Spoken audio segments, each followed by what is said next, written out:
Hey, happy Monday, everyone. Welcome. I am Meredith, and I am here with our message for the 13th of January, 2025. We're using Light Seers Tarot for our message today. We have the Sun in Capricorn, the Moon is in Cancer, and it will be full at 5:27 p.m. today in this time zone. Check yours. And then, of course, we've got our lovely retrograde still floating around there with us.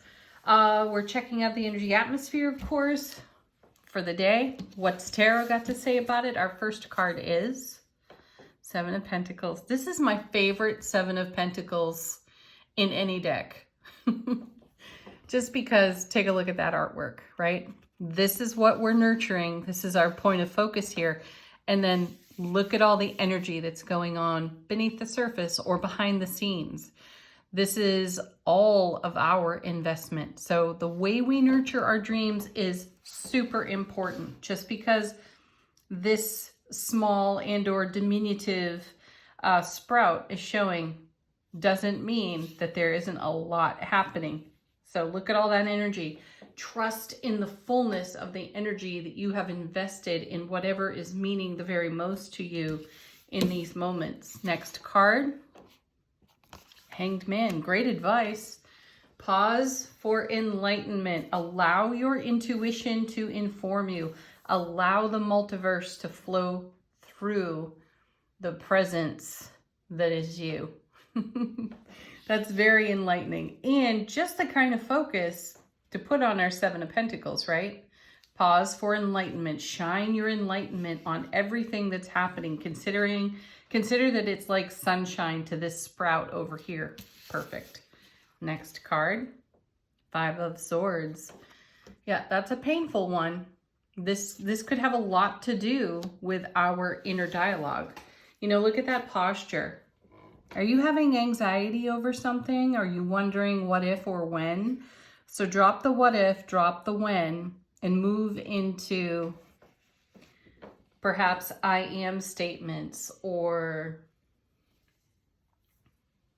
sink deeper into the trust of your soulful presence. So whatever may be on your mind may not necessarily be what's going on in your heart. Let's look back at this Seven of Pentacles. And is the mind and its potential for ramblings and ego engagement giving you pause, giving you headaches today? What do we do about this? We have to validate. We cannot ignore whatever it is that's being served up in the mind and the mind alone. Instead, address it. Take a look right at it. And is it reasonable? Here's an example. One of my super intuitive cohorts noticed an energy edge with me yesterday and asked me about it multiple times. And at one point, I even recall thinking, I just don't know what they're picking up on. However, it was much later in the day when I had the aha, and it occurred to me that early in the morning, I had one of these Five of Swords moments with myself, and I contemplated it randomly throughout the day. In a way, I guess I was in my own pause for enlightenment. So finally, I shared those details, and the feedback was, now doesn't it feel good just to say it? So here I am walking around with this, let's call it mantle of energy that's broadcasting loudly to the intuitive people in the room. Though because these are my own private thoughts, I didn't really consider that they were anything that I would share, but that vibe was potent enough that it was noticeable to other people who happen to be super awake, aware, alert, sensitive with their intuition. So this is sometimes what we do with ourselves. I'm sharing that scenario because we have something on our mind and we're not processing it with heart-mind coherence. We may be stuck in the mind temporarily.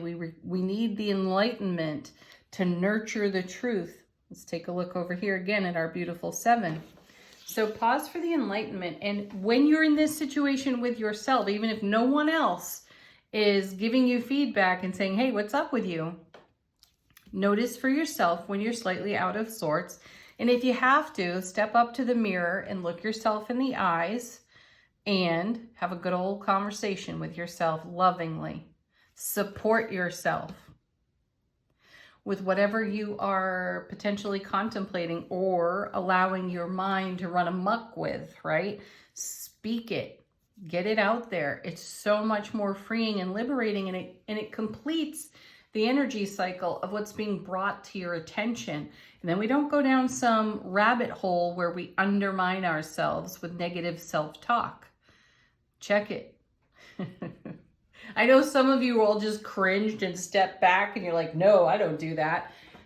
You're full of shit. I know you do. We all do it. Said with love, not accusation. But give yourself this gift is what I'm after. Give yourself the gift of validation so you can put to rest energies that pull you away from your point of focus over here. Because every moment you are away from the loving, fulfilling, nurturing energy of your manifestation, then there's room for delay because the mind is manufacturing other BS for you to focus on and creating potential stress, discomfort, whatever. So, you know, if you're in the middle of your workday, go to the bathroom, take a break. No one's going to follow you there. And take a moment to validate yourself. Don't delay this because you're potentially delaying your own happiness or the fullness of your happiness if you're not dealing with your stuff. Look at that. Divine delivery system comes right on the other side of that. So what is standing in the way of your receptivity to everything that you are creating in your heart-mind coherence? So I love the Wheel of Fortune because it's alignment with our destiny. And I'm not saying that this Five of Swords is a wrong place to be. It's here because we have to see the contrast, right? We have to get a fresh perspective and move our energy in a new way. So this is just a gentle nudge and reminder to give yourself the kindness, the love, and the compassion that you would extend to any other person who presented like this individual here on the Five of Swords. There would be no stopping you saying, hey, are you okay? Is there anything I can do for you? Do you need to talk something out, right? That's what this person looks like. And we do that for everyone, right? So let's do it first and foremost for ourselves. Yeah. Next set, 2 cards. What do we have? Yeah, look at that. Love, bliss, joy, happiness on overflow in the Ace of Cups. What a way to put punctuation at the end of a reading, right? There it is with the Ace of Cups.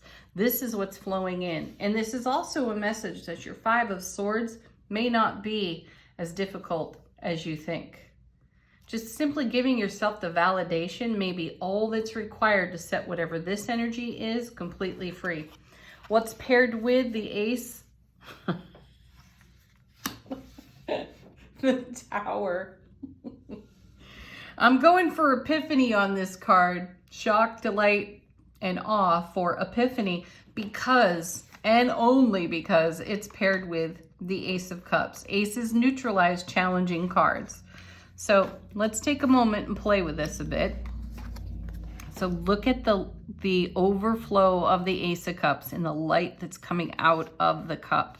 And now let's place the Tower just so. You see that? It becomes the lightning bolt that takes out the Tower. So something's got to go when it comes to what you are creating, right? For your manifestation.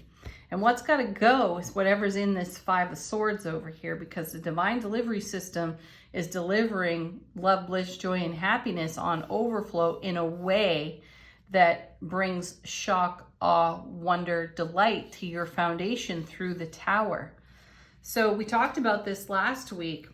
Many of us beg, borrow, plead, and pray for change, right? And then change is upon us, and then we dig our heels in. And we become the dam in the river. We stop the flow because we're not dealing with our Five of Swords.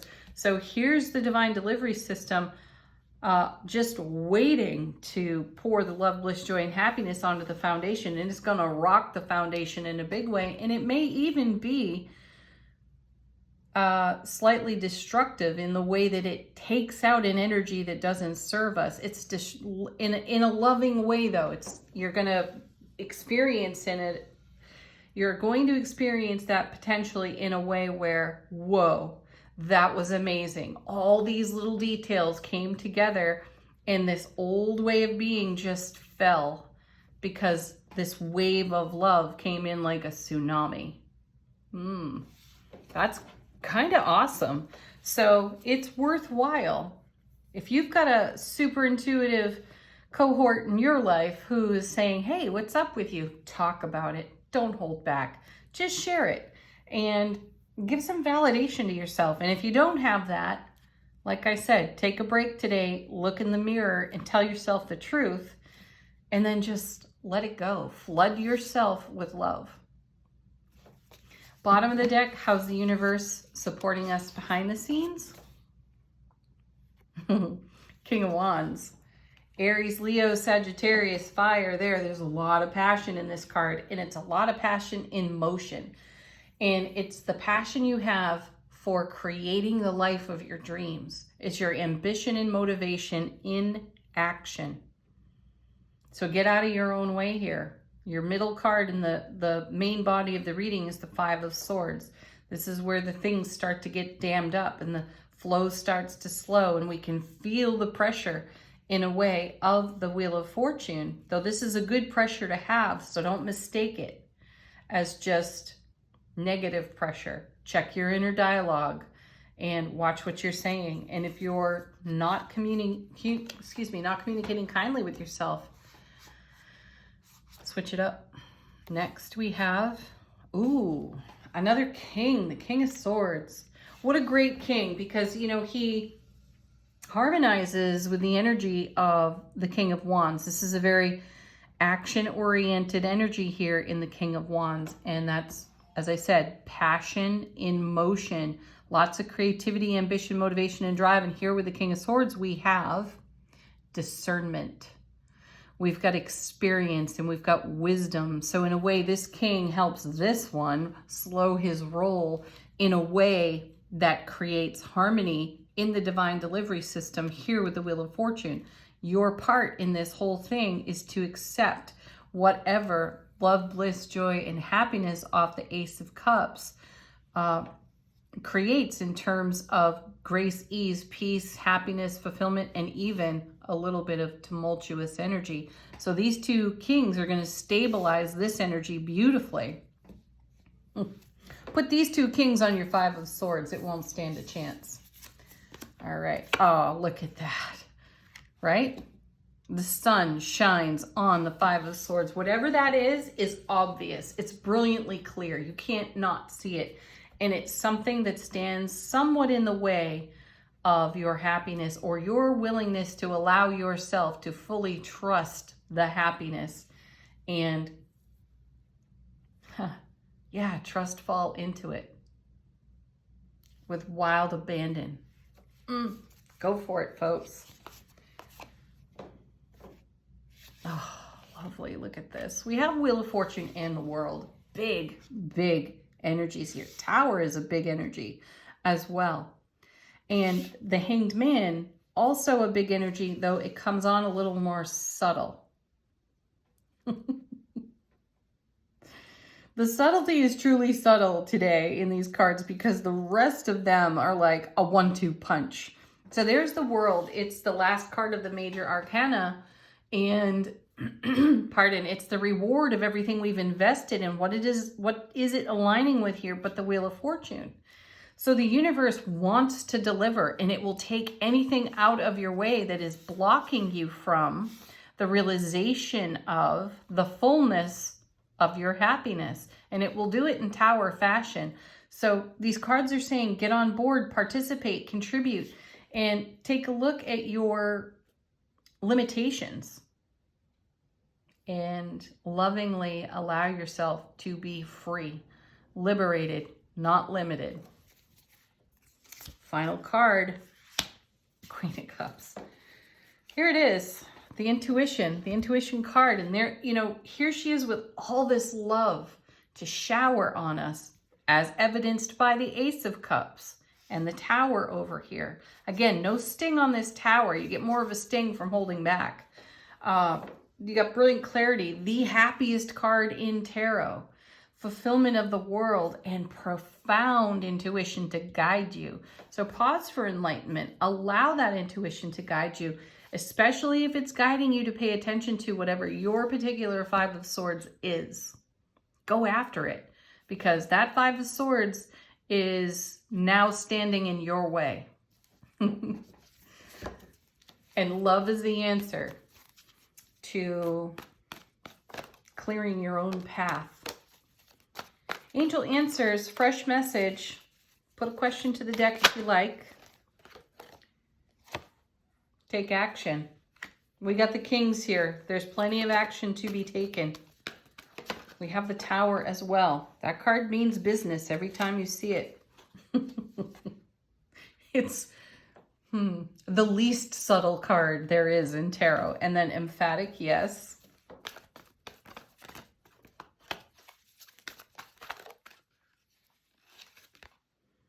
Ask your angels coming back again. I think we saw this one recently. Our guides, angels, ancestors are all there to assist. Let's lean into them as well. Forgiveness. Oh, do you need a little ho'oponopono on that Five of Swords? Perhaps you do. I'm sorry. Please forgive me. Thank you. I love you. That's the ho'oponopono prayer.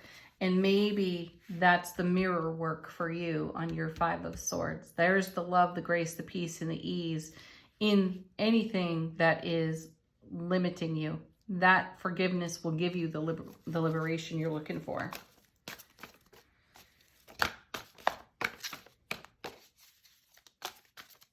My guides are perking up. It does not matter what anyone else has said or done. The only thing that matters is the relationship you have with yourself. And if it's being influenced by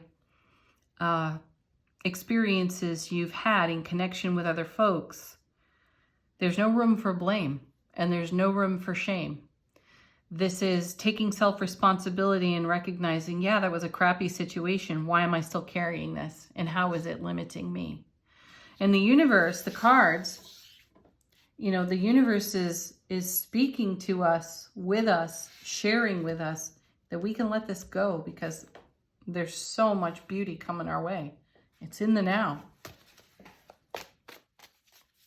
Sometimes forgiveness is for hanging on to stuff for too long. Look at that. Situation will improve. And then big, happy changes, recovery. Nice. Fantastic cards. So one little thing, we talked about this last week, change one thing and you'll change everything. And if you're going to start with changing the way you speak with yourself in self-relationship, whoa, look out. It's amazing. It's going to create a Tower moment for you where the love, bliss, joy, happiness floods you because you're not carrying around this BS anymore. Beautiful. Final word on today's message from angels and ancestors. How is our soulful presence informing our waking consciousness? And we have the Magic Guardian. Unlock the magic within. Yeah, it's your magic that's making this whole show roll. So unlock your magic, especially if it's tied up in that Five of Swords, and amaze yourself with what becomes of you because you set yourself free. Have the best Monday ever, folks. Peace, love. Namaste.